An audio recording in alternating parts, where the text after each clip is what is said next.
ज्ञानाञ्जनशलाकया चक्षुरुन्मिलितं येन तस्मै श्रीगुरवे नमः। श्रीचैतन्यमनोभीष्टं स्थापितं येन भूतले स्वयं रूपः कदा मह्यं ददाति स्वपदान्तिकम्।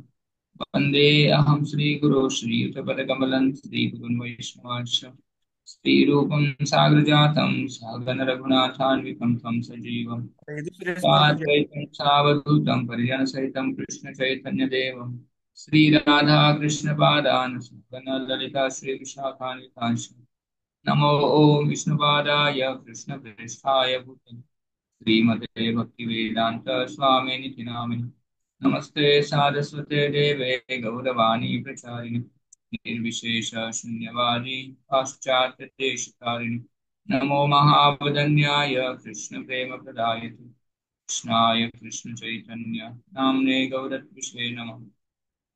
हे कृष्ण करुणा सिंधु दीनबंधु जगत्पते गोपेश गोपिका कांत राधा कांत नमस्ते तप्त कांचन गौरांगी राधे वृंदावनेश्वरी शुभानुसुते देवी प्रणमामि हरिप्रिये वाञ्छाकल्पतरुभ्यश्च कृपा सिन्धुभ्य एव च पतितानां पावनेभ्यो वैष्णवेभ्यो नमो नमः। जय श्री कृष्ण चैतन्य प्रभु नित्यानंद श्री अद्वैत गदाधर श्रीवासादि गौर भक्तवृंद हरे कृष्णा कृष्णा कृष्णा हरे हरे हरे राम राम राम हरे हरे। हरे कृष्णा। तर सर्वांच्या चरणी दंडवत प्रणाम आहे। विशेषतः श्रीमान विठ्ठलानंद प्रभूंच्या मार्गदर्शनाखाली या ठिकाणी आपण सर्वजण विशेष मार्गदर्शन सर्व वरिष्ठ वैष्णवांच्याकडून प्राप्त करत आहोत। तर प्रभूंच्या चरणी सुद्धा विशेष आदर दंडवत प्रणाम आहे। तर जे काय आपण या ठिकाणी विशेषतः हनुमान जयंती निमित्त चर्चा करणार आहोत। तर हनुमानजींच्या बद्दल भरपूर चर्चा होऊ शकते। तर जे काही मी श्रवण केलेलं आहे ते या ठिकाणी मी बोलण्याचा प्रयत्न करेन, जे सर्व उपस्थित वैष्णवांच्या भक्तीसाठी पोषक व्हावं यासाठी आणि माझ्या स्वतःच्या साठी सुद्धा, माझ्या शुद्धीकरणासाठी आणि माझ्या भक्तीच्या प्रगतीसाठी या ठिकाणी चर्चा करण्याचा मी प्रयत्न करेन। तर भगवंतांच्या चरणी, गुरूंच्या चरणी, वैष्णवांच्या चरणी प्रार्थना आहे मी सर्वांच्या प्रसन्नतेसाठी काही बोलू शकेन या ठिकाणी। तर हनुमानजी जे आहेत असं सांगितलं जातं की शिवजींच्या अंशाच्या रूपानं प्रकट झालेले आहेत। जसं की मी पूर्वी ज्ञानेश्वरी वाचायचो, तर त्याच्यामध्ये एक ओवी पद आहे की ध्वजस्तंभावरी वानरू तोची मूर्तिमंत शंकरू।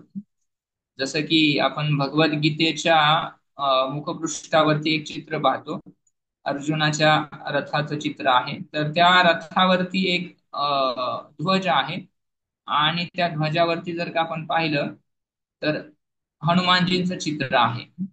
तर ज्ञानेश्वर महाराज सांगतात की ध्वजस्तंभावरी वानरू, तर त्या ध्वजावरती जे वानर आहे, हनुमान जे आहे ते कोण आहेत? मूर्तिवंत शंकरू, अर्थात ते स्वतः शिवजी आहेत। तर असं सांगितलं जातं की, किंवा वर्णन येतं की शिवजी, यद्यपि शिवजी सुद्धा खूप महान वैष्णव आहेत आणि खूप भजन करतात, पहा शिवजी भगवंतांचं राम नावाचं जप, पण तरी सुद्धा शिवजी विचार करत आहेत की मी कौटुंबिक जीवनामध्ये आहे आणि फॅमिली लाईफ मध्ये असल्यामुळं अनेक प्रकारचं व्यस्तता आहे, भजनामध्ये अडथळा आहे, विचार करतात ते। आणि त्यांनी विचार केला की मी काय करतो, मनुष्य जीवन किंवा मनुष्य शरीर धारण करतो आणि त्या ठिकाणी मी ब्रह्मचारी जीवन यापन करेन आणि भगवंतांचं भजन करेन। पण त्यांनी विचार केला की मनुष्य जीवन प्राप्त केल्यानंतर सुद्धा मनुष्य जीवनामध्ये सुद्धा अनेक प्रकारचे नियम पालन करावे लागतात। तर हे नियम पालन करण्यामध्ये सुद्धा भरपूर वेळ जातो। तर मग त्यांनी विचार केला की आपण काय करू, एका वन्य पशुचं शरीर धारण करू। मग त्या ठिकाणी ना ब्रश करावा लागणार आहे किंवा ना आंघोळ करावी लागणार आहे, उठल्या उठल्या मी भजन करू शकतो, उठल्या उठल्या मी सेवा करू शकतो, तर सदैव मी भगवंतांच्या सेवेमध्ये संलग्न राहू शकतो। तर असं एक वैष्णव तर्क देतात किंवा असं वर्णन आहे. तर म्हणून शिवजी काय करत आहेत पहा, त्यांचं जे शिवजी 11 रुद्र आहेत, तर 11 रुद्रांच्या अंशाच्या रूपामध्ये शिवजींनी काय केलेलं आहे, हनुमानजीच्या अर्थात एक वानराच्या रूपामध्ये ते प्रकट झालेले आहेत. आणि आपण पाहतो कशा पद्धतीनं त्यांनी भगवंतांची सेवा केलेली आहे. तर शिवजी स्वतः भगवंतांची सदैव सेवा करण्यासाठी प्रकट होत आहेत आपल्या अंशाच्या रूपानं. तर हनुमानजींच्या जन्माचं वर्णन जे आहे त्याचं वर्णन त्याच्यामध्ये सांगितलेलं आहे की हे स्वतः प्रभू रामचंद्र याचं वर्णन श्रवण करतायत अगस्त्य ऋषींच्या मुखातून. तर विस्तृत तर आपण नाही जाणार याच्यामध्ये, पण थोडक्यामध्ये आपल्या सर्वांच्या माहितीसाठी, श्रवणासाठी. तर पुंजिक स्थली नावाची एक अप्सरा आहे आणि यांना काही कारणानं शाप भेटलेला आहे की वानरी बनण्याचा शाप त्यांना भेटला. तर ही पुंजिक स्थली जी आहे ती या भूतलावरती अंजना जी आहे, गौतम ऋषींची पुत्री अंजनाच्या रूपामध्ये ती प्रकट झालेली आहे. आणि त्यांचा विवाह जो आहे तो केसरी, जे वानरांचे प्रमुख आहेत, तर यांच्याशी झालेला आहे. तर हे केसरी जे आहेत त्यांना सुद्धा शाप आहे. त्यांना काय शाप आहे की त्यांना कोणताही पुत्र प्राप्त होणार नाही, असा शाप आहे पहा या केसरींना. तर आता त्यांना पुत्र न होण्याचा शाप आहे, तर त्यांना पुत्र कसं काय प्राप्त झाला. तर जेव्हा माता अंजना किष्किंधा जो पर्वत आहे, कर्नाटकमध्ये हे स्थान येतं, त्या ठिकाणी ती तपस्या करत आहे, पतिव्रता आहे. तर तपस्येमध्ये रत असताना त्यांना असा अनुभव किंवा असा भास झाला की कोणीतरी माझ्या शरीराला आलिंगन देत आहे पहा. अर्थात त्यांना दिसलं नाहीये की कोण आलिंगन देत आहे, अप्रकट रूपामध्ये, आणि त्यांचं आलिंगन करत आहे. तर माता अंजना लगेच म्हणतात की कोण आहे जे माझ्या शरीराला स्पर्श करत आहे, मला दूषित करत आहे. तर लगेच तुम्ही प्रकट व्हा, माझ्या समोर या. आपण अशा पद्धतीनं माझं तपस्या भंग करत आहे, माझं पातिव्रत्य भंग करत आहे, तुम्ही असं कसं करू शकता. असं म्हटलं जेव्हा अंजना माता, तेव्हा त्या ठिकाणी वायुदेवता जे आहेत ते बोलतात. ते म्हणतात की मी वायुदेव आहे आणि मी चराचरामध्ये आतमध्ये आणि बाहेर विराजमान आहे आणि माझ्या स्पर्शानं कोणीही दूषित होत नाही, त्यामुळे तुम्हाला चिंता करण्याची आवश्यकता नाही. वायुदेवता माता अंजनीला सांगतात की मी शिवजींचं वीर्य जे आहे ते तुमच्या कानाच्या द्वारे तुमच्या गर्भामध्ये स्थापित केलेलं आहे आणि याच्याद्वारे तुम्हाला काय होईल, अत्यंत पराक्रमी आणि अतिशय बुद्धिमान आणि विशेष असा पुत्राची प्राप्ती होईल. तर अशा पद्धतीने आपण पाहू शकतो की वायू देवतेनं काय केलेलं आहे, अंजनाच्या गर्भामध्ये शिवजींचं वीर्य जे आहे ते स्थित केलं आणि माता अंजनाच्या गर्भामधून शिवजींच्या जे 11 रुद्र आहेत त्या रुद्राच्या अंशानं शिवजी प्रकट झाले. तर म्हणून त्यांना शिवजींचा अवतार पण म्हटलं जातं आणि वायुदेवतेने स्थापित केल्यामुळे त्यांना वायुपुत्र पण म्हटलं जातं, पवनपुत्र हनुमान आपण म्हणतो त्यांना. तर अशा पद्धतीनं शिवजींच्या औषणाच्या रूपानं हनुमानजी अंजनाच्या गर्भामधून प्रकट झालेले आहेत. तर शिवजीच्या अंशानं प्रकट झाले तर खूप बलवान पण आहेत. तर जेव्हा हनुमानजी प्रकट झालेले आहेत तर त्यांच्याकडे खूप बल आहे, खूप शक्ती आहे. तर जेव्हा प्रकट झाले तर किष्किंधा जे अभयारण्य आहे त्या ठिकाणी अनेक ऋषी मुनी आहेत पहा, अनेक साधू त्या ठिकाणी राहतात.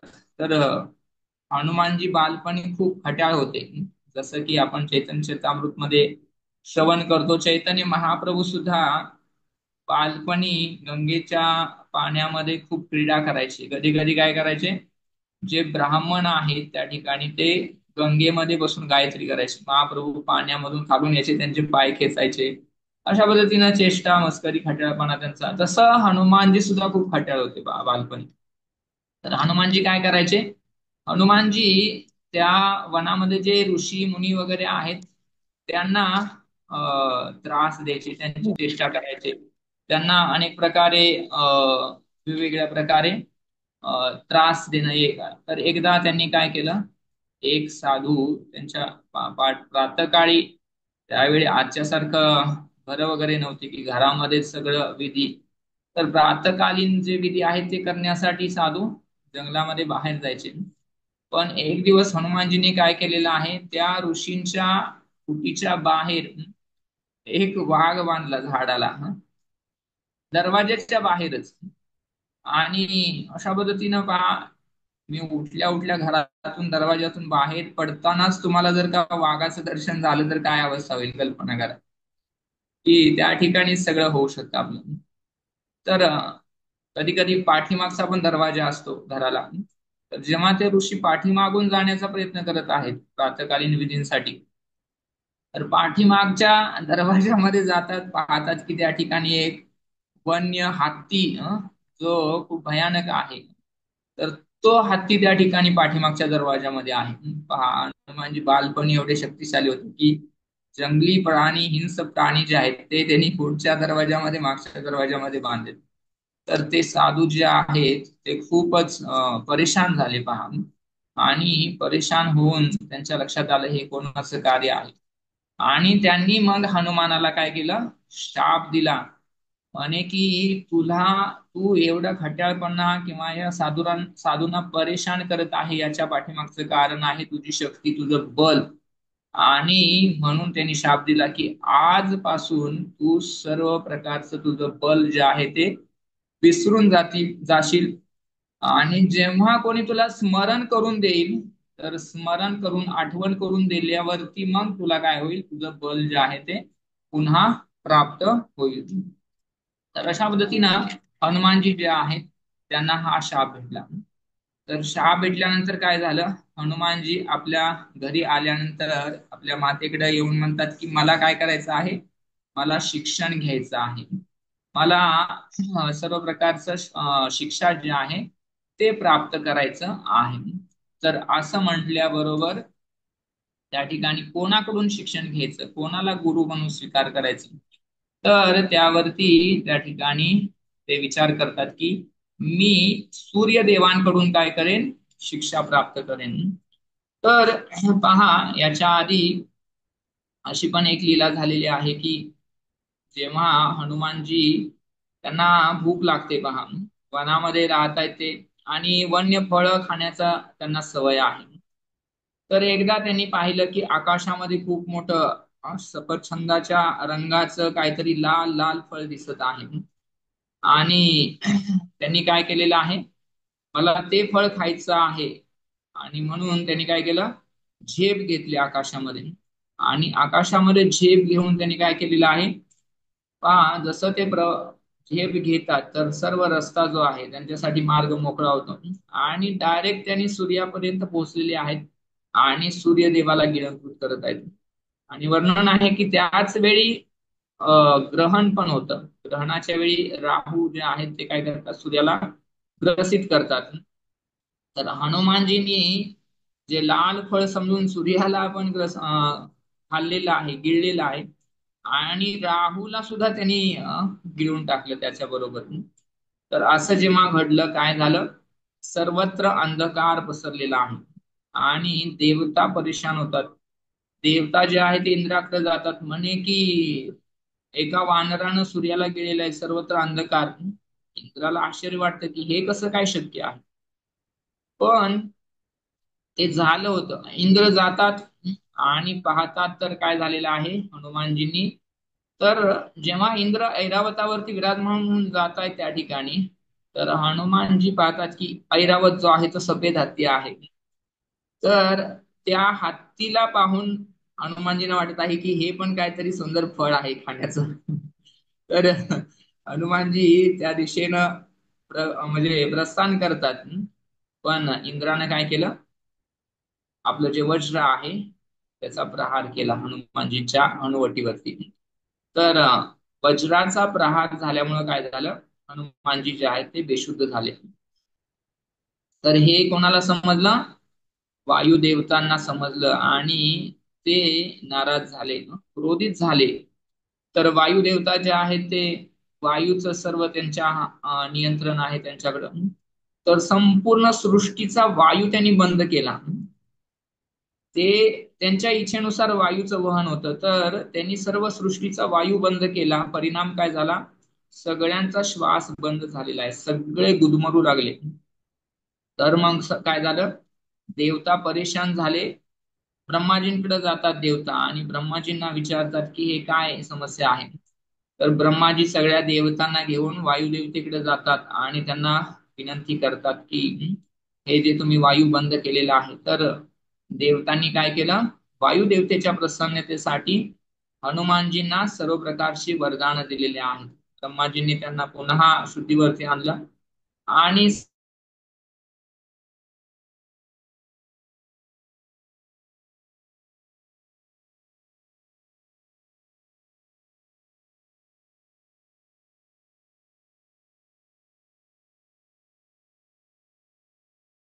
सांगितलं की सर्व प्रकारच्या रोगापासून मुक्त होईल.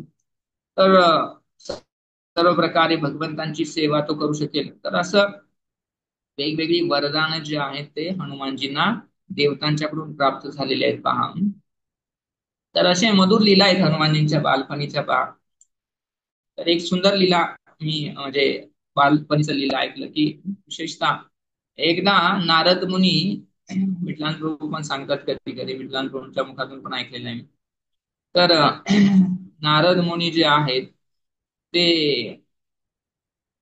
भगवंतांच्याकडे जातात आणि भगवंतांना विचारतात की, भगवंता, तुम्हाला सगळ्यात प्रिय आणि सगळ्यात चांगलं भजन करणारा तुमचा कोणता भक्त आहे, त्या भक्ताला मला भेटायचा आहे. तर भगवंतांनी काय सांगितलं, भगवंत सांगतात की हनुमानजी माझा खूप समर्पित आणि खूप प्रेमानं भजन करणारा भक्त आहे. तर नारद मुनी लगेच काय करतात, हनुमानजींच्या मुखातून त्यांना भजन ऐकायची इच्छा होते आणि हनुमानजींकडे नारद मुनी जातात आणि हनुमानजींना विनंती करतात की म्हणे, तुमच्या मुखातून मला भगवंतांचं भजन ऐकायचं आहे. तर अशा पद्धतीने जेव्हा हनुमानजी कडे नारद मुनी आले, तर नारद मुनीच्या विनंतीवरून हनुमानजी भजन गातात. हनुमानजी एवढं मधुर भजन गातात पहा की, हनुमानजींचं भजनचा प्रभावाने काय झालेलं आहे, त्या ठिकाणी जे आजूबाजूला जे स्थूल वस्तू आहेत, सॉलिड वस्तू, त्या द्रवित होऊ लागलेले, विशेषतः त्या ठिकाणचे जे खडक आहेत ते. आणि हनुमानजींच्या भजनाच्या प्रभावानं नारद मुनी सुद्धा एवढे मग्न झाले भजन ऐकण्यामध्ये की नारद मुनींच्या हातामधलं वीणा जे आहे ते निसटून खाली पडले आणि ती वीणा कुठं पडली, एका खडकावरती पडली. तर भजनाच्या प्रभावानं तो खडक जो आहे तो द्रवित होऊ लागला आणि नारद मुनींचं वीणा जे आहे त्या खडकामध्ये आतमध्ये जाऊ लागली पहा. तर अशा पद्धतीनं जेव्हा हनुमानजीचं भजन जे आहे ते संपलं, तर भजन संपल्यानंतर नारद मुनी खूप प्रसन्न झाले. पण त्यांच्या लक्षात आलं की माझी वीणा जी आहे ती खडकामध्ये रुतलेली आहे. तर नारद मुनी हनुमानजींना विनंती करतात म्हणे की हे माझं वीणा जे आहे ते खडकामध्ये पूर्ण आतमध्ये गेलेलं आहे. तुम्ही काय करा, पुन्हा भजन गावा आणि पुन्हा भजन गायल्यावरती काय होईल, खडक जो आहे पुन्हा पिघळेल, द्रवित होईल आणि मग माझी वीणा काढता येईल. पण हनुमानजी म्हणतात की मी आता भजन गाणार नाही आणि हनुमानजी तिथून निघून जाऊ लागले. तर नारद मुनी भयभीत होतात, त्यांना वाईट वाटतं. नारद मुनी हनुमानजींना म्हणतात की, हो हनुमानजी, मी सुद्धा भगवंतांचं भजन करतो, भगवंतांचं नाम जप करत असतो आणि त्यासाठी मला विणेची आवश्यकता आहे. तुम्ही असं करू नका, माझं विना मला पुन्हा प्राप्त करून द्या. पण हनुमानजी काय ऐकत नाहीत आणि हनुमानजी निघून चाललेत. नारद मुनी त्यांच्या माग चाललेले आहेत. तर अशा पद्धतीनं भरपूर भ्रमण करवतात नारद मुनींना. आणि भरपूर भ्रमण करून पुन्हा त्या ठिकाणी येतात. हनुमानजी पुन्हा भजन गातात, विना पुन्हा त्यांना प्राप्त करून देतात. मग नारद मुनी प्रश्न विचारतात म्हणे की तुम्हाला जर का एवढं मला म्हणजे विना पुन्हा मला तुम्ही दिली, परंतु एवढं भ्रमण कशाला करायला लावलं मला? मी एवढं तुमच्या मागं फिरलो या ठिकाणी सर्वत्र. हनुमानजी सुंदर उत्तर देतात. हनुमानजी सांगतात की मला हे जे स्थान आहे ते तुमच्या चरणाच्या स्पर्शानं पवित्र करायचं होतं, आणि म्हणून मी तुम्हाला सर्वत्र फिरायला किंवा भ्रमण करायला तुमच्या चरणांचा स्पर्श व्हावा यासाठी अशा पद्धतीने केलं. तर पहा किती एक भक्ताचा भाव काय असतो. आणि या ठिकाणी हनुमानजी ते दाखवत आहेत की म्हणतात की मला हे स्थान तुमच्या चरणानं स्पर्श करायचं होतं, पवित्र करायचं होतं. आणि तसं केलं त्यांनी. तर हे विशेष लीला करत आहेत पहा.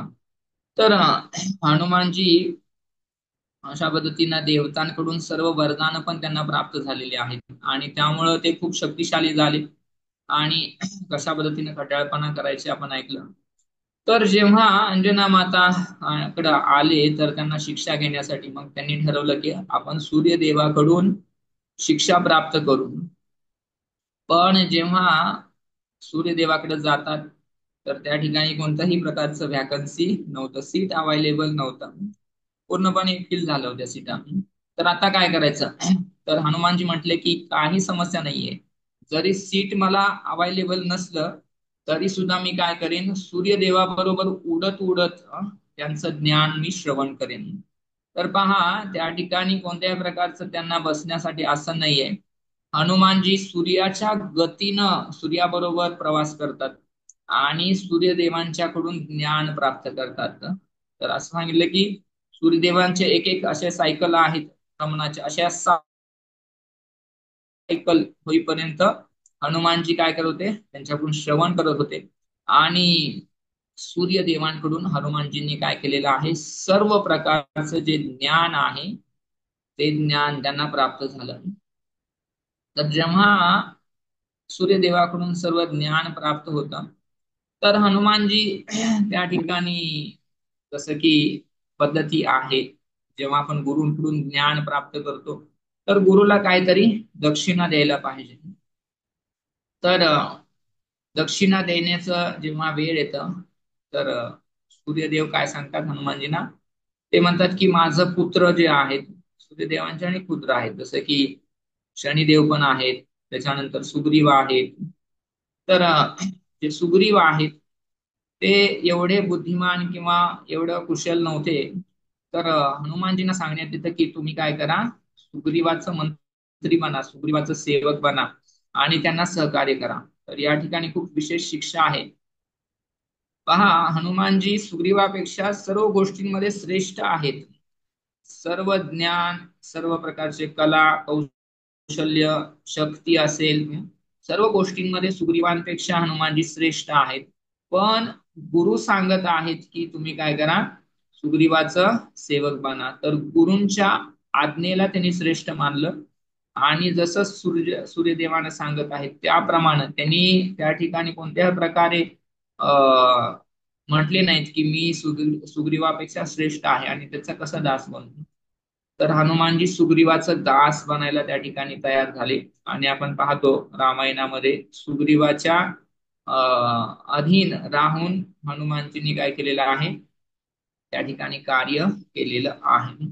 तर अशा अनेक सुंदर प्रसंग आहेत हनुमानजींच्या बद्दल. तर रामायणामध्ये आपण पाहतो सर्व प्रकारे हनुमानजींचं पण वर्णन आहे. जेव्हा सीता मातेचं अपहरण झाल्यानंतर प्रभू राम आणि लक्ष्मण त्या ठिकाणी सुग्रीवाशी भेट होते. तर आपण पाहू शकतो की हनुमानजी त्या ठिकाणी भगवंतांना विशेष सर्व प्रकारे सहाय्य करत आहेत, सेवा करत आहेत. तर जेव्हा हनुमानजी लंकेमध्ये गेले होते सीता मातेचा शोध घेण्यासाठी, तर भगवंतांनी हनुमानजींना एक मुद्रिका अंगठी दिली होती पहा. तर ही जी अंगठी आहे, ही अंगठी घेऊन हनुमानजी गेले, त्या अंगठीवरती राम नाव लिहिलं होतं. तर जेव्हा ही अंगठी घेऊन हनुमानजी गेले तर अशोक वाटिकामध्ये सीतामाता त्या ठिकाणी रावणाने त्या ठिकाणी ठेवलं होतं. तर जेव्हा त्या ठिकाणी पोहोचले तर हनुमानजी जे आहेत भगवंतांचं राम नावाचं उच्चारण करत आहेत आणि सीता मातेसमोर हनुमानजी प्रकट झाले. तर हनुमानजी राम नावाचं उच्चारण करत खूप अवाढव्य असं रूप त्यांनी धारण केलं.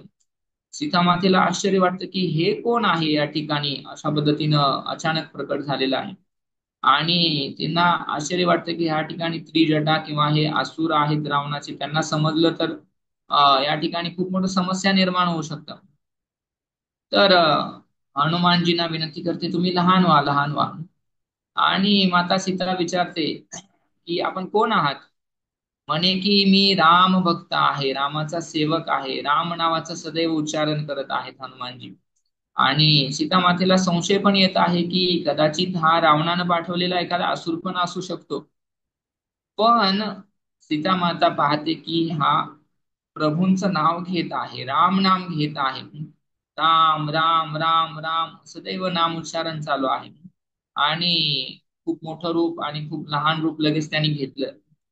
तर सीता मातेला विश्वास होतो की रावणाचा कोणताही असुर जो आहे प्रभूंचं नाव घेऊ शकणार नाही. पहा, असुर जे आहेत अभक्त आहेत त्यांच्या मुखातून कधी भगवंतांचं नाव येत नाही.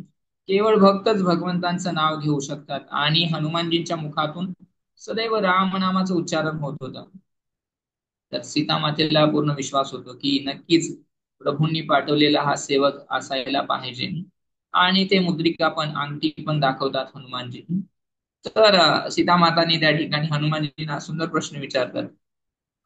माता सीता विचारतात की मी पाहिलं की तू खूप विशाल रूप धारण केलं, नंतर तू खूप छोटं रूप धारण केलं, मग ऍक्च्युअल साईज काय आहे तुझं म्हणे हा, म्हणजे खरं तुझं रूप कोणतं आहे.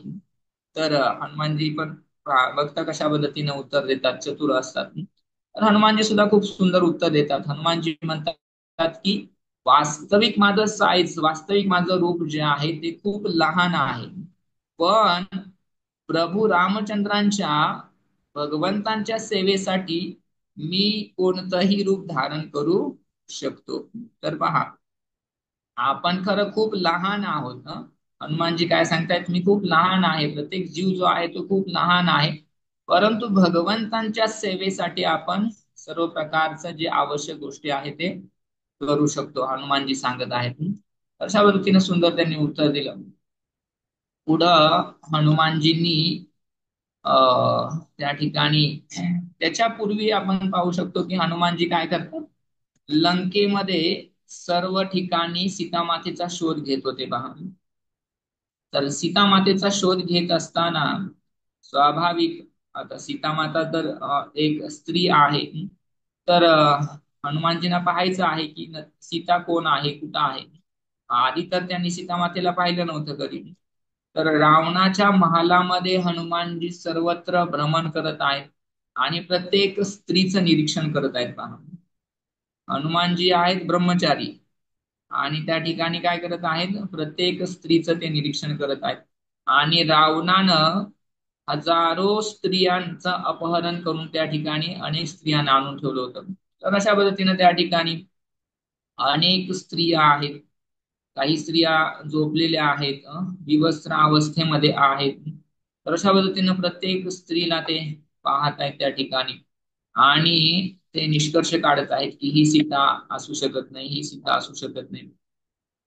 तर जेव्हा त्यांनी मंदोदरीला पाहिलं तर मंदोदरी माता जी आहे ती सुद्धा पतिव्रता आहे पहा आणि खूप सुंदर पण आहे. तर तिला पाहिल्यानंतर हनुमानजींना थोडस मनामध्ये विचार आला की कदाचित ही माता सीता असू शकते. पण त्याच्यानंतर त्यांना काही मनामध्ये भाव आला की हिच्यामध्ये पण काहीतरी दोष आहे आणि ही माता सीता असू शकत नाही. तर सगळ्या स्त्रियांचं अवलोकन करत आहेत पहा.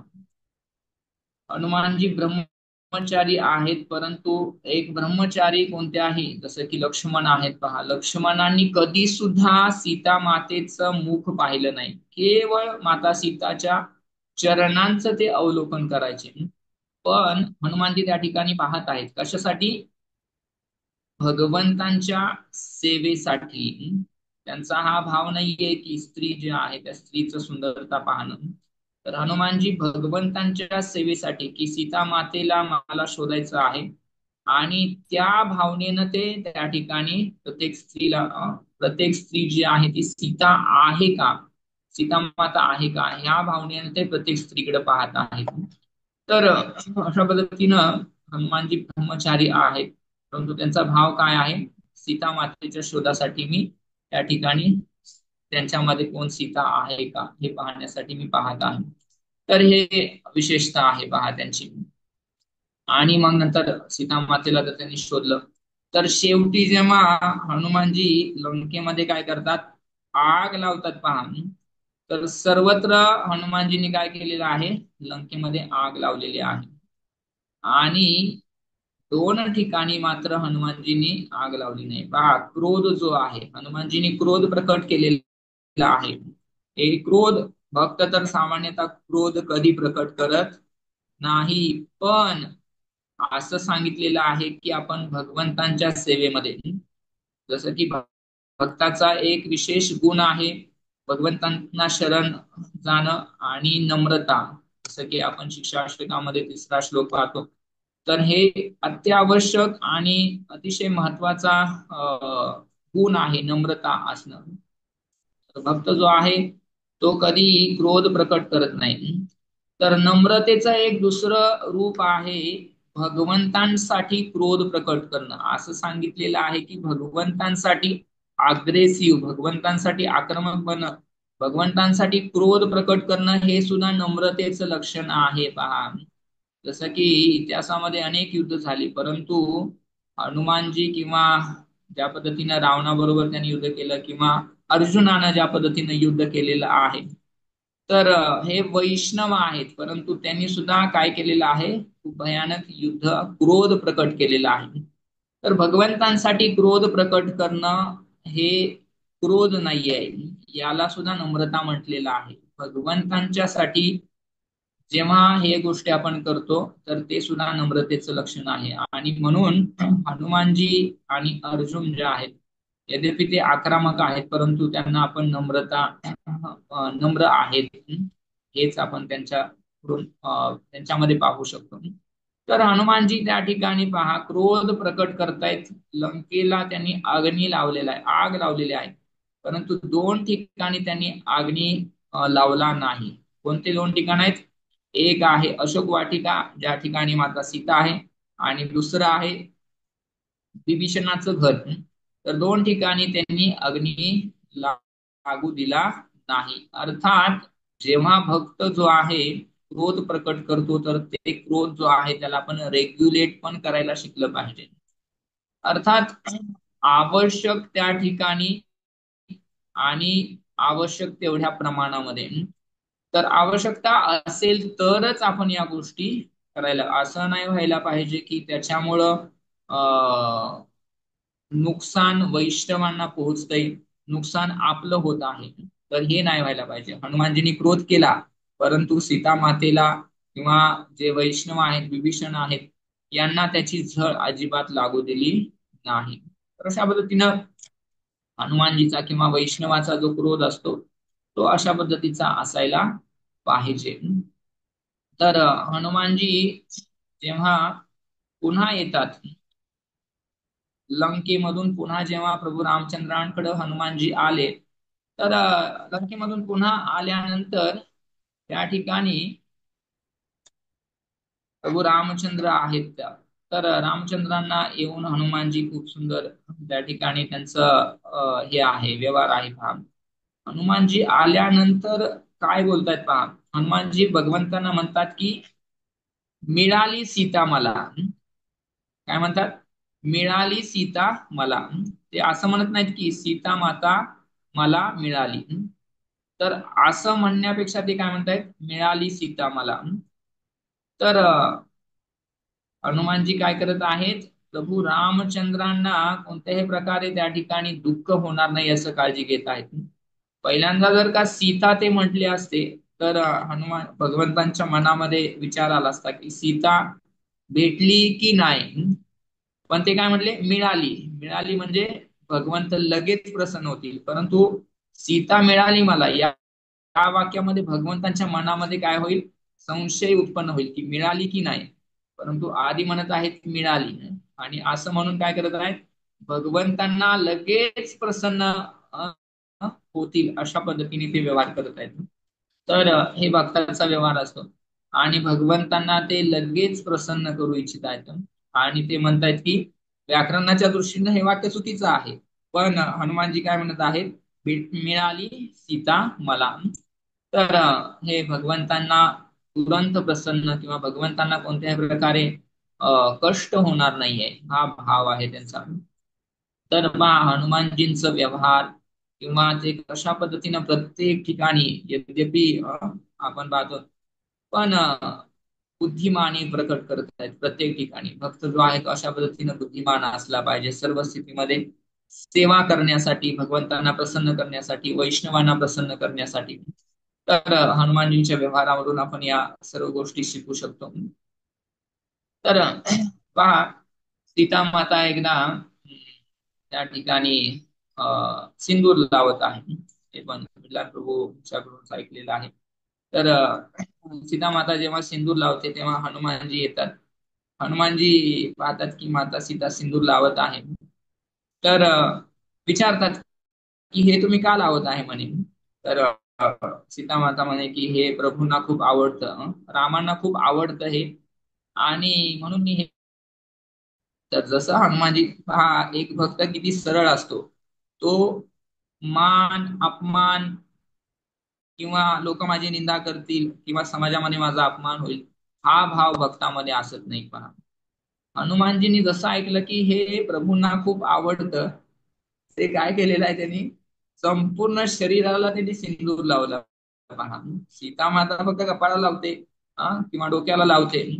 तर मी काय करतो, एवढं जर का थोडस लावण्यानं भगवंत एवढं प्रिय असतील सीता माता भगवंतांना, तर मी सगळ्याच शरीराला लावतो, मग मी किती म्हणजे भगवंतांना किती प्रिय बनेन. तर हनुमानजींनी संपूर्ण शरीराला सिंदूर लावून आले पहा, आणि भगवंतांच्या समोर जातात. तर किती त्यांचं भाव आहे की भगवंतांना प्रिय बनायचं आहे, भगवंतांना प्रसन्न करायचं आहे. आणि अशा पद्धतीनं मान अपमानाचा भाव नाहीये. तर सर्व प्रकारे मान अपमानाचा भाव बाजूला सारून ते काय करतात, भगवंतांना प्रसन्न करण्यासाठी प्रत्येक वेळी प्रयत्न करत आहेत. तर हे भाव असला पाहिजे, अशा पद्धतीने आपले प्रयत्न असायला पाहिजेत.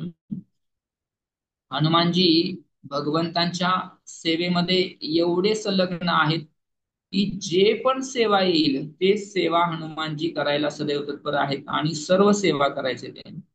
तर मंत्री, भगवंतांचे जे मंत्री आहेत ते पाहतात की हे हनुमानजी सगळ्याच सेवा करत आहे, आपण काय करू, सेवांचं लिस्ट बनवू आणि सगळ्यांना सेवांचं वितरण करू.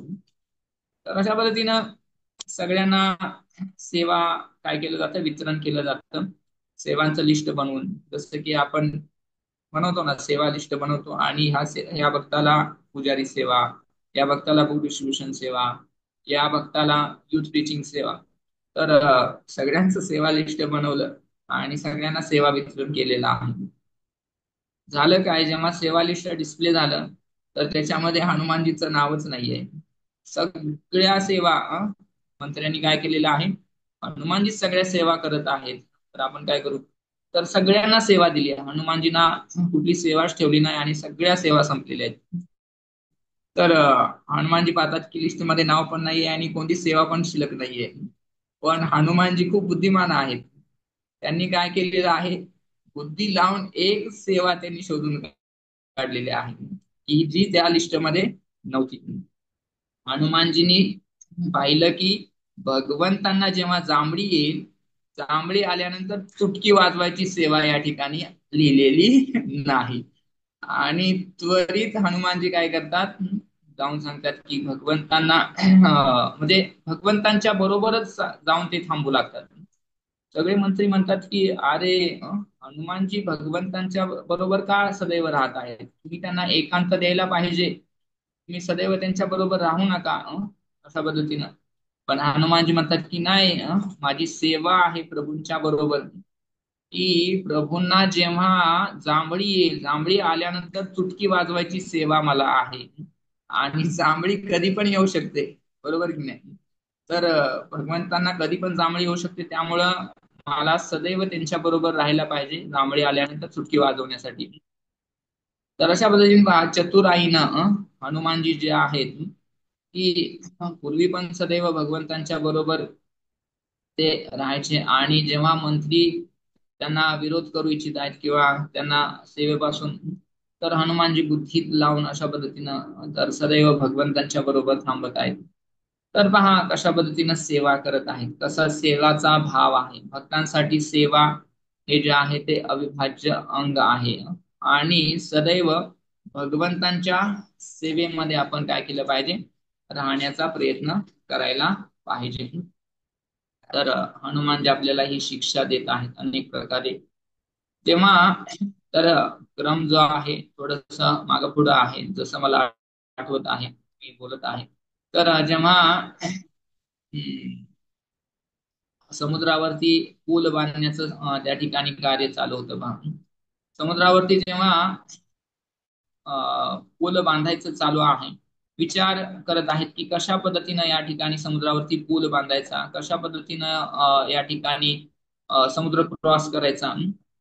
तर अचानक काय झालं, एक दगड जो आहे तो येऊन पाण्यावरती पडला. आणि पाहतात की तो दगड जो आहे तो पाण्यावरती तरंगत आहे. तर आश्चर्य वाटतं त्यांना.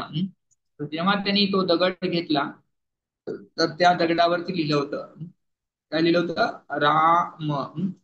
राम असं लिहिलं होतं. आणि हनुमानजींना समजलं की काय करायचं आहे. तर त्यांनी सगळ्यांना सांगितलं की दगडांवरती राम नाम लिहिल्यानंतर काय होत आहे, दगड जे आहे ते समुद्रामध्ये तरंगत आहेत. तर तेव्हा सर्वजण काय करतात, मोठमोठ्या शिळा आणतात, त्याच्यावरती राम नाम लिहितात आणि समुद्रामध्ये टाकत आहेत.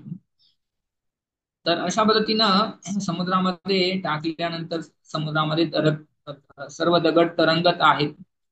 तर भगवंत पाहतात की माझं नाव लिहिलेले दगड जे आहे त्या ठिकाणी पाण्यावरती तरंगत आहेत. मग भगवंतांनी काय केलेलं आहे, भगवंत विचार करतात की माझं नाव लिहिलेले दगड जर तरंगत आहे, तर मी टाकलेला दगड पण तरंगायला पाहिजे. तर भगवंतांनी एक दगड घेतलेला आहे आणि पाण्यामध्ये टाकतात समुद्रामध्ये. पण तो दगड तरंगला नाही, तो दगड जो आहे तो बुडून जातो. भगवंतांना आश्चर्य वाटतं की नाव लिहिलेले दगड तरंगत आहेत आणि मी टाकलेला, ज्यांचं नाव लिहिलेलं आहे तो मीच आहे, आणि मी टाकलेला दगड का तरंगत नाही. भगवंत उजव्या बाजूला डाव्या बाजूला पाहतात, मागं पाहतात कोण आहे का. तर त्या ठिकाणी कोण होतं, हनुमानजी होते. तर हनुमानजींना विचारतात असं कसं काय झालं की माझं नाव लिहिलेलं दगड तरंगत आहेत परंतु मी टाकलेला दगड तरंगत नाहीये. तर हनुमानजींनी सुंदर उत्तर दिलं. हनुमानजी सांगतात की देवा म्हणे, तुमचं नाव लिहिलेलं दगड जे आहे ते तरंगत आहे, परंतु तुम्ही टाकलेला दगड तरंगत नाहीये. कारण की तो तुम्ही जो दगड टाकत आहात पाण्यामध्ये, अर्थात तुम्ही काय करतात, त्याला सोडून देत आहात. आणि तुम्ही ज्याला सोडलेला आहे तो कदापि तरंगू शकत नाही. जो तुमचं नाव घेतो तो या संसारामधल्या सर्व प्रकारच्या अनर्थांपासून तो काय होऊ शकतो, तरू शकतो. तुमचं नाव घेणारा कधीही बुडू शकत नाही. परंतु जो तुमचं नाव घेत नाहीये, ज्या दगडावरती तुमचं नाव नाहीये, तो या संसाराच्या भवसागरामध्ये, या अनर्थांमध्ये कदापि तरंगू शकणार नाही. आणि म्हणून तो दगड जो आहे त्याच्यावरती तुमचं नाव नाहीये तो बुडत आहे पहा. तर अशा पद्धतीनं भगवंतांचं नाव जे आहे सर्व प्रकारच्या अनर्थांमधून तरण्यासाठी आपल्यासाठी सर्वोत्तम औषधी आहे. आणि हनुमानजी सांगत आहेत. तर हे सर्व विशेष त्यांचं बुद्धिमत्ता आपल्याला दिसते. एकदा शेवटचं आपण श्रवण करू. शेवटी आपण कोणाचे प्रश्न असेल किंवा प्रभूंच्या मुखातून पण श्रवण करू शकतो आपण. तर पूल जेव्हा बांधायचं चालू होता, तर रावण जो आहे त्याला समजलं की लंकेमध्ये येण्यासाठी पूल बांधण्याचं कार्य चालू आहे वानर सैन्याद्वारे. तर रावणाचं एक अ, त्या ठिकाणी समुद्रामध्ये ते राहतात, काय नाव त्यांचं, काय म्हणतात त्यांना, समुद्रकन्या असतात पहा, माशाच्या रूपामध्ये. तर हे समुद्रकन्या होती रावणाकडे एक. तर रावण काय करतो, तिला सांगतो म्हणे की तू काय कर, हा जो ब्रिज आहे तो ब्रिज आपल्या शेपटीनं काय कर, तोडून टाक. तर जेव्हा ब्रिज बनत आहे तर ती तो तोडण्याचा प्रयत्न करत आहे. तर हनुमानजी पाहतात कोणतरी ब्रिज तोडण्याचा प्रयत्न करत आहे. तर जेव्हा त्यांनी जाऊन पाण्याच्या आतमध्ये खाली जाऊन पाहतात तर ती समुद्रकन्या जी आहे ती तो ब्रिज तोडण्याचा प्रयत्न करत आहे. तर हनुमानजी तिला आवाहन करतात. तर जेव्हा ती समुद्रकन्या हनुमानजींना पाहते तर पहा, हनुमानजी यद्यपि वानर आहेत परंतु खूप सुंदर आहे दिसायला सुद्धा, खूप शक्तिशाली आहेत. खूप असं प्रभावात्मक असं त्यांचं व्यक्तिमत्व आहे. तर ही समुद्रकन्या जेव्हा हनुमानजींना पाहते तर एवढी आकर्षित होते ती हनुमानजींकडं, एवढी मोहित होते ती.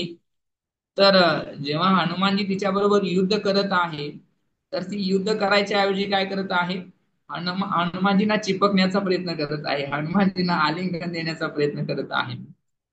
तर हनुमानजी आश्चर्य घेतले, हे काय चाललेलं आहे, युद्ध करत आहे की हे नक्की काय करत आहे. तर तेव्हा ते बोलतात, म्हणतात की काय चाललेलं आहे. तर ती म्हणते की मी तुमच्याद्वारे आकर्षित झाली म्हणे. हनुमानजी तिला म्हणतात की मी ब्रह्मचारी आहे आणि मी केवळ प्रभू रामचंद्रांचा सेवक आहे, भगवंतांच्या सेवेमध्ये मी संलग्न आहे. तर अशा पद्धतीनं त्या ठिकाणी हनुमानजी तिला सांगतात, विरोध करतात. तर पाहू शकतो प्रत्येक लीलेमध्ये, प्रत्येक व्यवहारामध्ये, प्रत्येक वेळी हनुमानजी कशा पद्धतीनं आपलं बुद्धी त्या ठिकाणी दाखवत आहेत. आपल्या बुद्धीचा उपयोग करून भगवंतांच्या प्रसन्नतेसाठी सेवा जी आहे ती संपन्न व्हायला पाहिजे, या दृष्टीनं त्यांचा प्रत्येक प्रयत्न चालू आहे. एकदा प्रभू रामचंद्र हनुमानजींना म्हणतात की हनुमान, तू मला लक्ष्मणापेक्षा दुगना, लक्ष्मणापेक्षा 2 पटीनं जास्त प्रिय आहे म्हणे. तर पहा, भगवंत काय म्हणतात, लक्ष्मणापेक्षा म्हणे तू मला प्रिय आहे. तर हनुमानजी म्हणतात की असं म्हणून तुम्ही काय करत आहात, लक्ष्मणाचंच गुणगान करत आहात. काय म्हणतात हनुमानजी, तुम्ही असं म्हणून लक्ष्मणाचंच गुणगान करत आहात. भगवंत म्हणतात की लक्ष्मणापेक्षा प्रिय आहे तू मला. तर मग याच्यामध्ये लक्ष्मणाचं काय गुणगान आहे. तर हनुमानजी उत्तर देतात, म्हणतात की जो व्यक्ती, नाही का, आपण म्हणतो कधी कधी तुम्ही मला माझ्या प्राणापेक्षा प्रिय आहात. अर्थात प्राण कुठं राहतात, आतमध्ये राहतात, आणि व्यक्ती कुठं असतो, बाहेर असतो. म्हणजेच आपण काय करत आहे, त्या व्यक्तीला परका मानत आहे, आपल्यातला मानत नाही. तर हनुमानजी म्हणतात की लक्ष्मण जो आहे तो तुमचा स्वतःचा आहे आणि मी जो आहे तो परका आहे, आणि म्हणून लक्ष्मण जो आहे कधी पण तुम्हाला जास्त प्रिय आहे आणि मी परका आहे, आणि म्हणून तुम्ही असं म्हणत आहात की लक्ष्मणापेक्षा तुम्हाला जास्त प्रिय आहे. तर पहा कशा पद्धतीनं. पण भक्तांमध्ये पहा, हेल्दी कॉम्पिटिशन असतं. भक्त जे आहेत कधी सुद्धा दुसऱ्यापेक्षा मी श्रेष्ठ आहे असं दाखवत नाही, किंवा ईर्ष्याभाव द्वेषभाव असत नाही. तर जेव्हा हनुमान जे असं म्हणतात, प्रभू रामचंद्र लक्ष्मणाला विचारतात की लक्ष्मणा तुझं काय मत आहे या गोष्टीबद्दल. तर पहा, लक्ष्मण जे आहेत असं म्हणत नाहीयेत की हो हो भगवंता, तुम्ही हनुमानजी म्हणत आहेत ते बरोबर आहे, मीच तुम्हाला तुमच्या मधला आहे मी, आणि मीच श्रेष्ठ आहे. तर लक्ष्मणजी असं म्हणत नाहीत. लक्ष्मणजी त्या ठिकाणी हनुमानजीच कसे श्रेष्ठ आहेत, लक्ष्मणजी लगेच म्हणतात की हो भगवंता, म्हणे की हनुमानजी खऱ्या अर्थानं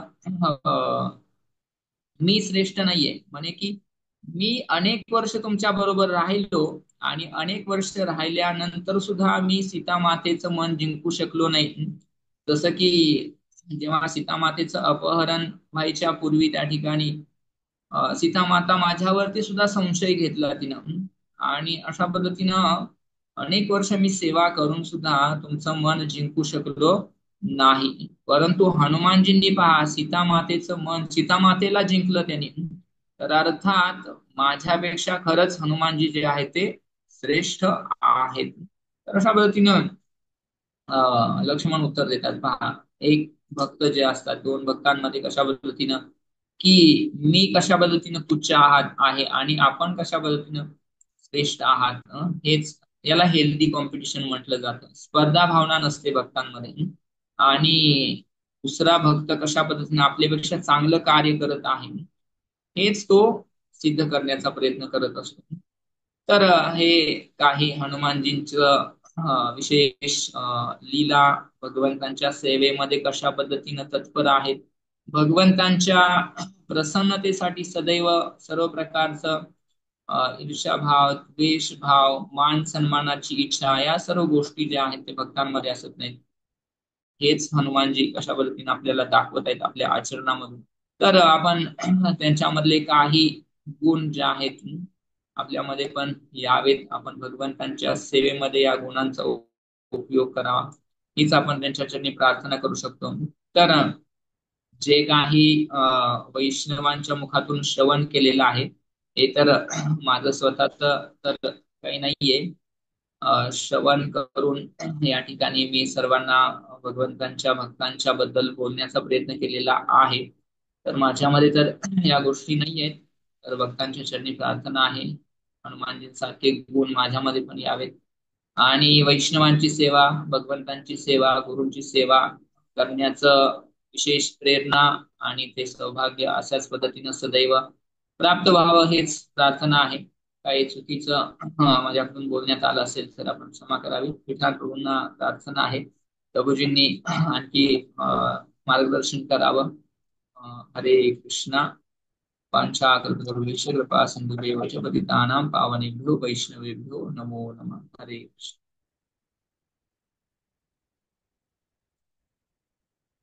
तर विशेष धन्यवाद आहे श्रीमान मधुर गौर प्रभूंचे आणि सर्व वैष्णवांचे. प्रभूजींनी मला सेवा करण्याची संधी दिली, आणि विठान प्रभूंना सुद्धा विशेष प्रणाम आहे.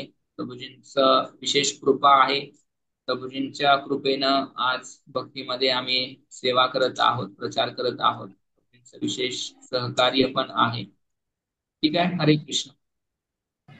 हरे कृष्णा. खूप खूप धन्यवाद प्रभूजी. तर आपण वेळेत वेळ काढून आपण क्लास दिला आणि सर्व वैष्णवांना संतुष्ट करण्यासाठी, भगवंतांना संतुष्ट करण्याचा आपण उत्तम असा प्रयत्न केला. त्याबद्दल आम्ही आपल्या 3 वेळा हरी बोल म्हणून आभार व्यक्त करतो. हरी बोल, हरी बोल, हरी बोल. तर जर काही भक्तांना आपला काही आताच्या क्लास विषयी काही बोलायचं असेल तर 1-2 मिनिटात बोलू शकतात. नाहीतर काही प्रश्न असेल तर प्रश्न सुद्धा विचारू शकतात, आणि त्यानंतर आपण पुढं त्याप्रमाणे करूया. कुणाला काही प्रश्न असेल तर हँड रेज करू शकता किंवा अनम्यूट करून सुद्धा बोलू शकता. हरे कृष्ण.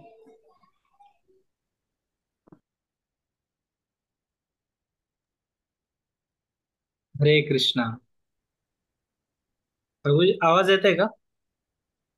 हा, येस, येत आहे. येते आवाज, येते, बोला. तर आजचं सेशन खूप सुंदर पद्धतीने झाला.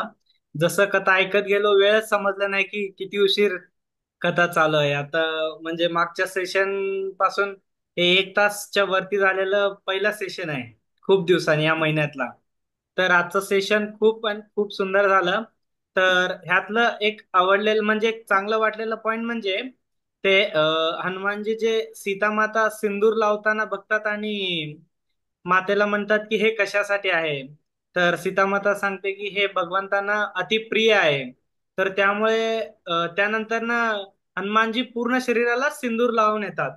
तर आपण पण असंच म्हणजे जास्त ज्ञानी होण्यापेक्षा म्हणजे आपला भाव शुद्ध असलं तर आपण भगवंतांना लवकर प्राप्त करू शकतो. कसं जसं की भगवंत भावचे भुकेले आहेत, हे खूप म्हणजे चांगलं उदाहरण आहे आपण या कथेतलं घेण्यासारखं. तर हे पॉइंट मला खूप आवडलं. तर प्रभूजी खूप खूप धन्यवाद. हरे कृष्ण.